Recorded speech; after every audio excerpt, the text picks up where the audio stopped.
জানা যাচ্ছে বাংলার রাজ্যপালের পদ থেকে অব্যাহতি দেওয়া হতে পারে সিভি আনন্দ বোসকে এবং তার জায়গায় রাজ্যপাল হতে পারেন সদ্য অবস্থিত বিচারপতি বেলা ত্রিবেদী। কিন্তু কে এই বেলা ত্রিবেদী?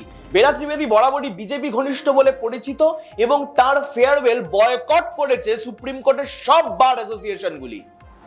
বিজেপি বিরোধী রাজনৈতিক ব্যক্তিত্বদের সংক্রান্ত কেস যেমন উমর খালিদের বেল, ইউএপিএ, কর্ণাটকের উপমুখ্যমন্ত্রী ডিকে শিবকুমার বা আম আদমি পার্টির নেতা সত্যেন্দ্র জৈনের বিরুদ্ধে কেস বেআইনিভাবে বারংবার ট্রান্সফার হয়ে গেছে বেলা ত্রিবেদীর বেঞ্চে, যেখানে প্রত্যেকবার বিজেপির কথা মতো রায় দিয়েছেন তিনি।